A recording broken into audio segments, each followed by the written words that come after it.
Sunday vlog ಆಗಿರುತ್ತೆ. ಎಲ್ರಿಗೂ ನಮಸ್ಕಾರ, welcome to my channel. Good morning everyone. ಇವತ್ತು ಸಂಡೇ ಆಗಿರೋದ್ರಿಂದ ಆರಾಮಾಗಿ 7:30 ಎದ್ದು ಮುಖ ಎಲ್ಲ ತೊಳೆದು ಉಪ್ಪಿಟ್ಟು ಮಾಡ್ತಾ ಇದ್ದೀನಿ ಬ್ರೇಕ್ಫಾಸ್ಟ್ಗೆ. ನಾನು ಉಪ್ಪಿಟ್ಟು ಮತ್ತು ಅವಲಕ್ಕಿನ ಸಂಡೇ ಅಥವಾ ರಜೆ ಇರೋ ದಿನವೇ ಮಾಡ್ತೀನಿ, ಯಾಕಂದರೆ ಉಪ್ಪಿಟ್ಟು ಅವಲಕ್ಕಿ ತಿಂದರೆ ಬೇಗ ಹಸಿವಾಗುತ್ತೆ. ಹಾಗಾಗಿ ಮನೆಯಲ್ಲೇ ಇದ್ದಾಗ ಮಾಡಿಕೊಂಡ್ರೆ ಏನಾದರೂ ತಿನ್ಬೋದು ಹಸಿವಾದರೆ. ಅದೇ ಹೊರಗಡೆ ಹೋಗುವಾಗ ರೈಸ್ ಐಟಮ್ ಮತ್ತು ದೋಸೆ ಮಾಡ್ತೀನಿ. ಎಣ್ಣೆ ಕಾದಿದೆ, ಒಗ್ಗರಣೆಗೆಲ್ಲ ಹಾಕಿದ್ದೀನಿ. ಉಪ್ಪಿಟ್ಟು ರೆಡಿ ಆಗಿದೆ. ಟೀ ಮಾಡ್ತಿದ್ದೀನಿ. ಬ್ರೇಕ್ಫಾಸ್ಟ್ ಜೊತೆಗೆ ನಂಗೆ ಟೀ ಬೇಕು. ದಿನದಲ್ಲಿ ನಾನು 1 ಟೈಮ್ 1 ಲೋಟ ನೀರು ಟೀ ಕುಡಿತೀನಿ. ಇವಾಗ ಇದು ಮೇಲೆ ಬರ್ತಿದೆ. ಈ ಥರ ಲೋಟ ಶಿರ್ಸಿ ಕಡೆ ಎಲ್ಲರ ಮನೆಯಲ್ಲೂ ಇರುತ್ತೆ. ಸಾಗರದಲ್ಲಿ ಇದರಲ್ಲಿ ಏನಾದರೂ ಟೀ ಕೊಟ್ಟರೆ ನಗಾಡ್ತಾರೆ.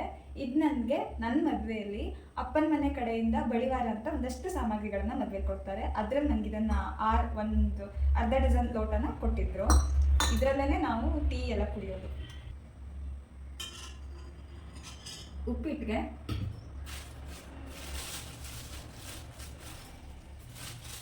ಖಾರ ಹಾಕ್ಕೊಂಡು ತಿಂದರೆ ಚೆನ್ನಾಗಿರುತ್ತೆ.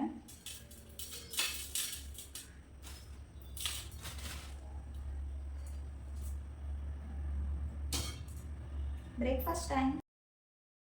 ಬೆಳಗಿನ ತಿಂಡಿ ಆದ ನಂತರ ಕ್ಲೀನಿಂಗ್ ಕೆಲಸ ಶುರು. ತಿಂದಿರೋ ಪಾತ್ರೆನೆಲ್ಲ ತೊಳೆದು ಮನೆ ಕಸ ಗುಡಿಸಿ ಕಿಚನ್ ಕ್ಲೀನ್ ಮಾಡಿ ನೆಲ ಒರೆಸೋದು. ನನಗೆ ಈ ಕೆಲಸ ಅಂದರೆ ಬೋರಿಂಗ್. ಪ್ರತಿದಿನ ಮಾಡಲೇಬೇಕು. ದಿನ ಅದನ್ನೇ ಮಾಡೋಕ್ಕೆ ಬೇಜಾರು, ಆದರೂ ಮಾಡೋದೆ.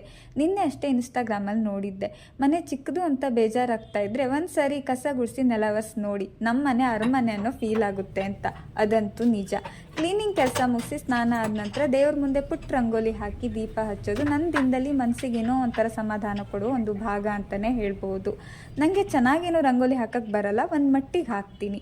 ನಾವಿರೋದು ಬಾಡಿಗೆ ಮನೆಯಲ್ಲಿ. ದೇವರನ್ನು ಇಡೋದಕ್ಕೆ ಏನೋ ಒಂದು ಸಣ್ಣದಾಗಿ ಮಾಡ್ಕೊಂಡಿದ್ವಿ. ಪಕ್ಕದಲ್ಲೇ ಫ್ರಿಜ್ ಇದೆ, ಹಾಗಾಗಿ ಸ್ವಲ್ಪ ಇಕ್ಕಟ್ಟಾಗುತ್ತೆ ಜಾಗ. ರಂಗೋಲಿ ಹಾಕಿ ದೀಪ ಹಚ್ಚಿ ದೇವ್ರಿಗೆ ಕೈ ಮುಗಿದ್ರೆ ಏನೋ ಒಂದು ಸಮಾಧಾನ. ದಿನದಲ್ಲಿ 1 ಅಥವಾ 2 ಟೈಮ್ ದೇವ್ರ ಮುಂದೆ ದೀಪ ಹಚ್ಚೋ ರೂಢಿ ಇದ್ದರೆ ಒಳ್ಳೆಯದು. ಹಾಗೆ ಮನಸ್ಸಿಗೆ ಸಮಾಧಾನನೂ ಕೊಡುತ್ತೆ ಅನ್ನೋದು ನನ್ನ ಅಭಿಪ್ರಾಯ. ನಮಗೆ ಬರೋ ಒಂದು ಏನಾದರೂ ದೇವ್ರ ಶ್ಲೋಕ ಪ್ರತಿದಿನ ಹೇಳೋ ಅಭ್ಯಾಸ ಇದ್ದರೆ ಒಳ್ಳೆಯದು. ನಾವು ಸಣ್ಣವರಿದ್ದಾಗ ಪ್ರತಿದಿನ ಸಂಜೆ ಕೈಕಾಲು ಮುಖ ತೊಳಸಿ ನಮ್ಮಮ್ಮ ದೇವ್ರ ಮುಂದೆ ಭಜನೆ ಹೇಳೋದಕ್ಕೆ ಕೂರಿಸ್ತಾಯಿದ್ರು. ನಾನಾಗ ರಾಮ ರಕ್ಷಾ ಸ್ತೋತ್ರ ಓದ್ತಾ ಇದ್ದೆ. ಬರ್ತಾ ಬರ್ತಾ ರಾಯರ ಕುದುರೆ ಕತ್ತೆ ಅನ್ನೋ ಹಾಗೆ ಸಣ್ಣವರಿದ್ದಾಗ ನಾವು ಮಾಡೋ ಒಳ್ಳೊಳ್ಳೆ ರೂಢಿಗಳೆಲ್ಲ ದೊಡ್ಡವರಾಗ್ತಾ ಆಗ್ತಾ ಬಿಟ್ಕೊಂಡು ಬಂದುಬಿಡ್ತೀವಿ. ಮತ್ತೆ ನಾನೀಗ ಯಾವುದಾದ್ರೂ ಶ್ಲೋಕ ದೇವ್ರ ಮುಂದೆ ಹೇಳೋ ಅಂಥ ರೂಢಿ ಇಟ್ಕೊಬೇಕು ಅಂದ್ಕೊಂಡಿದ್ದೀನಿ. ಯಾವಾಗಿಂದ ನೋಡಿ. ಅನ್ನ, ಒಂದು ಸಿಂಪಲ್ ಟೊಮೆಟೊ ಸಾಂಬಾರು, ಹಾಗೆ ಈರುಳ್ಳಿ ಬೆಳ್ಳುಳ್ಳಿ ಹಾಕ್ತೇನೆ, ಚಟ್ನಿ. ಇವಾಗ ಲಂಚ್ ಟೈಮ್. ಶೇಂಗಾ, ಬಾದಾಮಿ, ಒಣದ್ರಾಕ್ಷಿನೆಲ್ಲ ನೆನೆಸಿಟ್ಟಿದ್ದೆ. ಆ್ಯಕ್ಚುಲಿ ಇದನ್ನು ಬೆಳಗ್ಗೆ ಕುಡಿಬೇಕು ಹಾಲು ಜೊತೆ ಮಿಕ್ಸಿ ಮಾಡ್ಕೊಂಡು ಅಂತ ಹೇಳ್ತಾರೆ. ನಂಗೆ ಬೆಳಗ್ಗೆ ಟೈಮ್ ಇರಲ್ಲ ಅಂತ ನಾನು ಈವ್ನಿಂಗ್ ಕುಡಿತೀನಿ.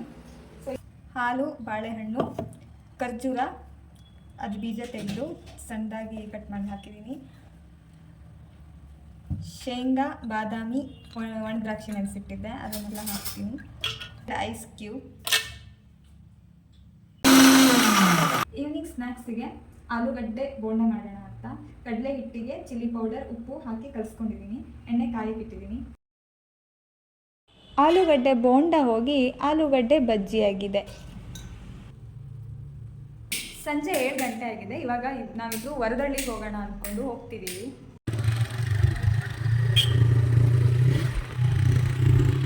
ಸಂಜೆ ತಂಪಿನ ಕೆಲ ಸಮಯವನ್ನು ವರದಳ್ಳಿಯ ಶ್ರೀಧರ ಸ್ವಾಮಿಗಳು ತಪಸ್ಸು ಮಾಡಿದ ಜಾಗವಾದ ಶ್ರೀಧರಾಶ್ರಮದಲ್ಲಿ ಕಳೆಯೋಣ ಅಂತ ನಾವಿವಾಗ ಇಲ್ಲಿ ಬಂದಿದ್ದೀವಿ.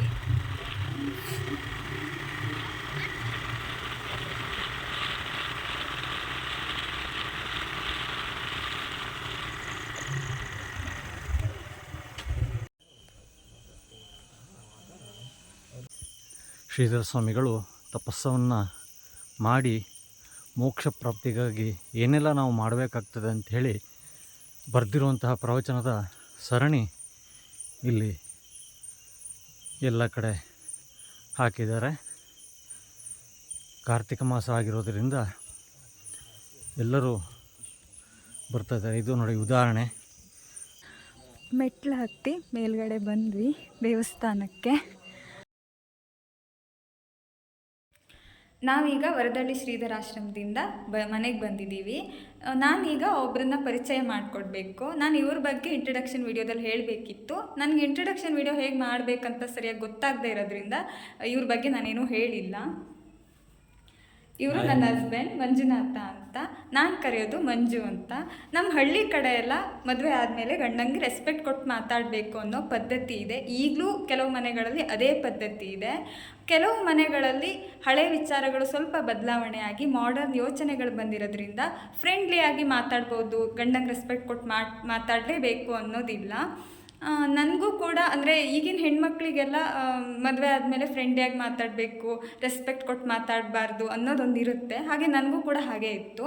ನಾನು ಇವ್ರಿಗೆ ಮದುವೆ ಫಿಕ್ಸ್ ಆಗಿ ಮದುವೆಗೆ ಸ್ವಲ್ಪ ದಿನ ಇರ್ತಾ ಕೇಳಿದ್ದೆ ಹೆಂಗೆ ಕರಿಬೇಕು ಅಂತ. ಯಾಕಂದರೆ ನಮಗೆ ರೀ ಅಂತ ಕರೆಯೋದು ಅಥವಾ ರೆಸ್ಪೆಕ್ಟ್ ಕೊಟ್ಟು ಮಾತಾಡೋದು ರೂಢಿ ಇರೋದಿಲ್ವಲ್ಲ, ಹಾಗಾಗಿ ಮುಜುಗರ ಅನಿಸುತ್ತೆ. ನಾನು ಕೇಳಿದ್ದೆ ಇವರಿಗೆ ಹೆಂಗೆ ಕರೀಲಿ ನಿಮ್ಮನ್ನು ಅಂತ. ಆಗ ಇವ್ರು ಹೇಳಿದ್ರು, ನಮ್ಮೂರಲ್ಲಿ ಆ ಥರ ಏನೂ ಇಲ್ಲ, ಈಗಿನ ಜನ್ರೇಷನ್ ಅವ್ರು ಯಾರೂ ಹಂಗೆ ರೆಸ್ಪೆಕ್ಟ್ ಕೊಟ್ಟು ಮಾತಾಡಬೇಕು ಅಂತ ಇಲ್ಲ, ಹಾಗಾಗಿ ನಿಮ್ಗೆ ಕಂಫರ್ಟೇಬಲ್ ಹೆಂಗೆ ಅನಿಸುತ್ತೋ ಹಂಗೆ ಕರಿ ಅಂತ ಹೇಳಿದ್ರು. ಅದು ನಂಗೆ ತುಂಬ ಖುಷಿ ಆಯಿತು. ಯಾಕಂದರೆ ಹೆಣ್ಮಕ್ಳಿಗೆ ಚಿಕ್ಕ ಚಿಕ್ಕ ವಿಷಯದಲ್ಲೇ ಖುಷಿ ಸಿಗೋದು. ಸೊ ನಿಮಗೂ ಕೂಡ ಎಷ್ಟೋ ಹೆಣ್ಮಕ್ಳಿಗೆ ಇರುತ್ತೆ, ನಾವೇನೋ ಅಂದ್ಕೊಂಡು ಇನ್ನೊಂದು ಮನೆಗೆ ಹೋಗ್ತೀವಿ, ನಾವು ಅಂದ್ಕೊಂಡಿರ್ತೀವಿ ಹಿಂಗೆ ಕಷ್ಟ ಇರ್ಬೋದು, ಹಂಗೆ ಕಷ್ಟ ಇರ್ಬೋದು, ಆ ಸಂಪ್ರದಾಯ ಇರುತ್ತೆ, ಈ ಸಂಪ್ರದಾಯ ಇರುತ್ತೆ, ಹೆಂಗಪ್ಪ ಫಾಲೋ ಮಾಡೋದು ಅಂತ. ಅಲ್ಲಿ ಹೋದಾಗ ನಮಗೆ ಹೆಂಗೆ ಬೇಕೋ ಹಂಗಿದ್ದಾಗ ಖುಷಿ ಇರುತ್ತೆ. ಇಂತಹ ಖುಷಿ ನಿಮಗೂ ಏನಾದರೂ ಯಾವುದಾದ್ರೂ ಇದ್ದರೆ ಮದುವೆ ಆದಮೇಲೆ ನಮ್ಮೊಂದಿಗೆ ಶೇರ್ ಮಾಡ್ಕೋಬೋದು, ಕಮೆಂಟ್ ಮೂಲಕ ತಿಳಿಸಿ. ಇಲ್ಲಿಗೆ ನಾನು ವ್ಲಾಗ್ ಮುಗಿಸ್ತಾ ಇದ್ದೀನಿ. ಬಾಯ್ ಬಾಯ್, ಗುಡ್ ನೈಟ್. ವಿಡಿಯೋ ಇಷ್ಟ ಆದರೆ ಲೈಕ್ ಮಾಡಿ, ಶೇರ್